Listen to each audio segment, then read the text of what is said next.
At a top robotics company in Japan this week, 4 robots being developed for military applications killed 29 humans in the lab. And they did it by shooting what he called metal bullets. I didn't know there was any other kind. The scariest part is that lab workers deactivated 2 of the robots, took apart the 3rd, but the 4th robot began restoring itself and somehow connected to an orbiting satellite to download information about how to rebuild itself even more strongly than before. And this next sentence is a quote. I'm writing this down. I've been doing this for years. This is serious, Linda, but you're never going to hear about this in the news. A lot of viewers were skeptical, while others did not rule out the possibility of this actually happening. So I found this clip from an interview she did after the fact, where she explains in detail how she got this information and who was the whistleblower that actually conveyed this news to her in the first place.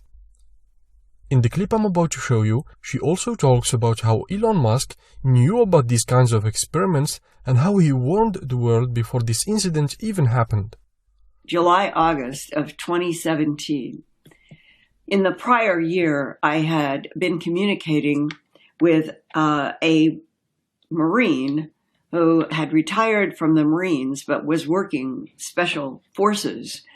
And he had been communicating to me about a number of ET-related revelations, secrets that he and a team of special forces were involved with. And so he had kept in touch with me, usually through short texts, or every once in a while, he would call and say, you're tapped, I'm tapped, I'm only going to speak for, and it would be like 30 seconds or a minute, and then hang up. And I understood why, and that was what we were doing. Well, it was in August of 2017. The phone rang, I picked it up. I knew his voice. Can't stay on the line long, but I want you to know that this week, which would have been I think second week of August 2017, in Japan, 29 humans were killed in a laboratory that was producing militarized robots by the Japanese for warfare. And then he went on to explain what he had learned, because they're in these units, that something like that would happen, they would receive information. And he said that the story was the 4 militarized robots were being made to be autonomous warriors. And that they don't know why, but the 4 rebelled or acted autonomously, and as they acted autonomously, they killed 29 humans in this lab, and whoever was left on the human side began pulling, this is the way he said, they began pulling the robots apart. They got 2 of them completely disassembled, were working on the 3rd, and then the analysis later was what happened with the 4th. The 4th was communicating with a satellite that they were teaching these militarized robots how to communicate with the satellites to get information on missions, and that the 4th robot was now extending up to the satellite and was searching for information about how to make itself stronger to take on, apparently, the remaining humans. What did they do exactly to that 4th? I don't know, but I understand they took it apart. Would they ever put them back together? So now, we're up to a point in August of 2017 where I'm hearing a story that is shocking, and I would say is like a warning that hits you out of the blue, that if in August of 2017, 4 militarized robots being taught to be autonomous could do that in a lab, it made Elon Musk, only 2 months before, in June, at the Rhode Island Governors Association meeting. There were 33 governors from the United States, and Elon Musk was one of the invited speakers. And when they sat him down in a chair and they started asking him his perspective as being head of Tesla and SpaceX, he said, I think that the greatest problem that scares me the most is artificial intelligence. And he said statements like, people don't understand that the robots, they are not going to need sleep. They're not going to need sick days. They're going to be able to do everything better, faster, more efficiently, and smarter than humans.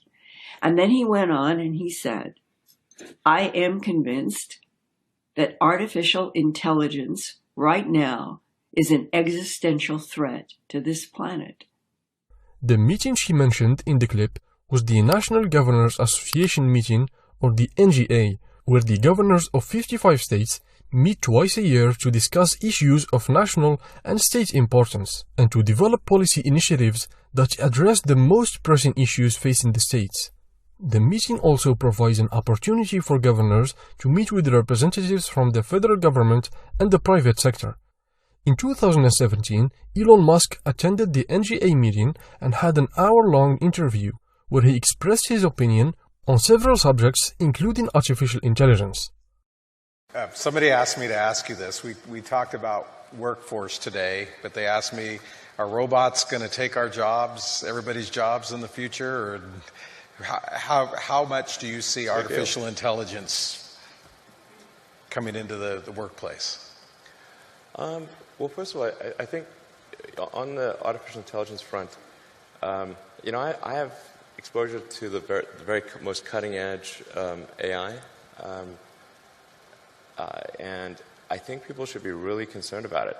I keep sounding the alarm bell, but you know, until people see like robots going down the street killing people, like they don't know how to react, you know, because it seems so ethereal. I think we should be really concerned about AI, and I think we should.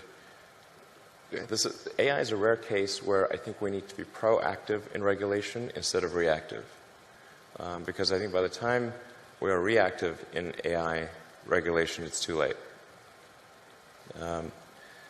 Normally the way regulations are set up is that a whole bunch of bad things happen, there's a public outcry, and then after many years, a regulatory agency is set up to regulate that industry.